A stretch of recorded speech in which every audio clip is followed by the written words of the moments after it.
Okay guys, this is the big one. Let's talk about some Star Wars. In many ways, Star Wars The Force Awakens is an arduous film to review. On the one hand, it's just another film that needs to be reviewed for the record. While on the other hand, one can't simply set aside the astonishing anticipation of this movie and the correspondingly and utterly inconceivable hype surrounding such a beloved franchise.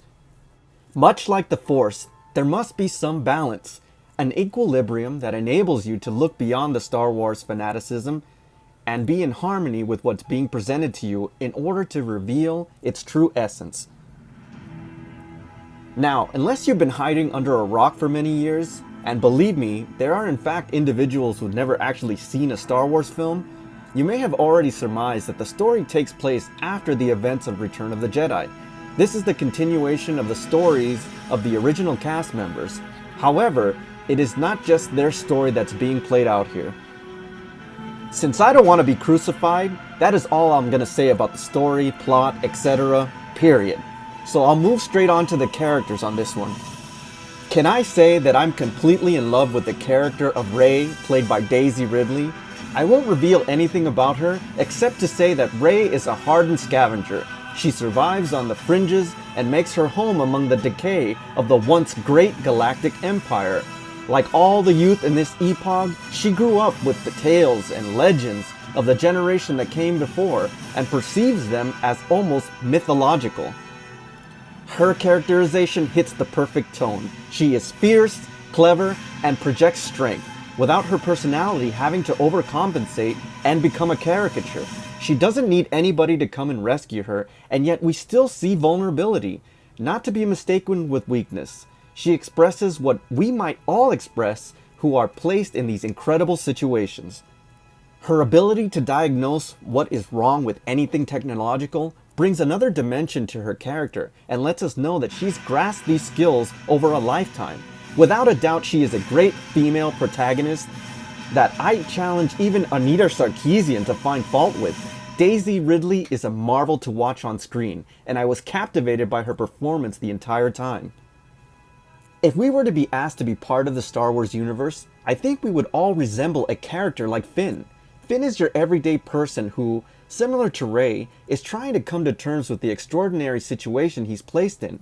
Finn is a character that has a crisis of conscience, while above all the other characters, understands the gravity of the menace that awaits them.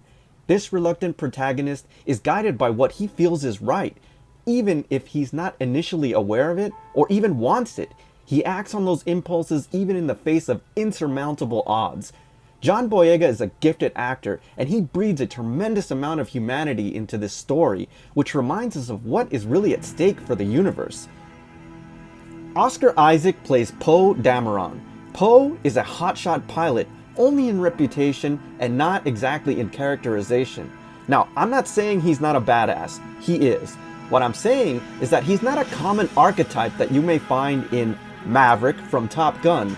Thankfully, this cliche and tired trope of the cocky, arrogant, and most often a-hole personality of a pilot has been discarded here. If I had to characterize Poe, I would say he's like your older brother, who looks out for you and at times slaps you out of your funk to motivate you. I would say he is in line with the now legendary Wedge Antilles. Poe brings a sense of urgency to the rebels' cause. He is compassionate and dedicated, and overall a likable character. To say Kylo Ren, Adam Driver, is just a substitute for Darth Vader or Darth Maul is to say that Jar Jar Binks is one of the most pleasant characters in the Star Wars universe to listen to. And you would be wrong. Ren is menacing, he is imposing, and there is all kinds of messed up going on upstairs. It's clear that great care was taken with Kylo Ren and his motivations, but I won't say any more. He is awesome. I guess it goes without saying that both Harrison Ford and Carrie Fisher are back, and both provide exactly what is needed to usher in this new era of characters. Harrison Ford has brilliantly done this in other performances I've seen him in. He has a way of conveying through his eyes such powerful emotion. The scenes between Han and Leia are amazing, and it felt like old friends were simply meeting again after a long absence. Both Ford and Fisher ease back into these characters seamlessly and gracefully, and I found the whole new dimension to both Han and Leia. One of the greatest strengths of the film was definitely in the writing. Finally, some dialogue that doesn't make you want to cringe, and that people might actually say.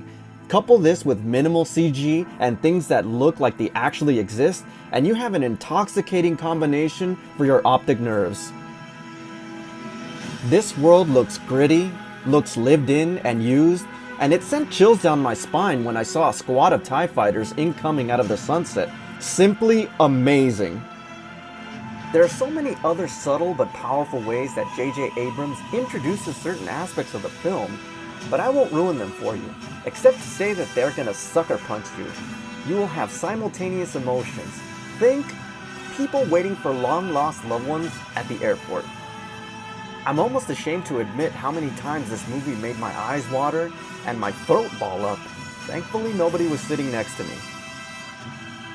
There's another aspect of this movie that I really like, and that it has a sense of humor with fantastic comedic timing.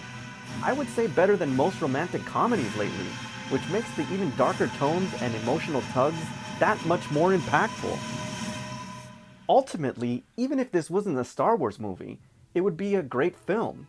Characters are really fleshed out here, there are captivating performances by all the cast, and great writing with excellent storytelling. My only shortcomings with the movie is that some of the characters were highly underused, and I wondered why they were in the film at all. But I'll leave that up to you to decide on your own. Now there is, of course, the character of Luke Skywalker, but if you've noticed, I haven't said anything about that. I'm gonna let you completely enjoy that on your own. Merry Christmas! Needless to say, I like the direction that Star Wars is going in, and for the first time, I'm really excited about the new films. Okay everybody, so that's my official review on Star Wars: The Force Awakens. I really enjoyed the film, and I hope you will too. As always, I thank you for tuning in. If you like this review, please like and subscribe to my channel, and I'll see you on the next AGR's Pop Culture Reviews. May the Force be with you.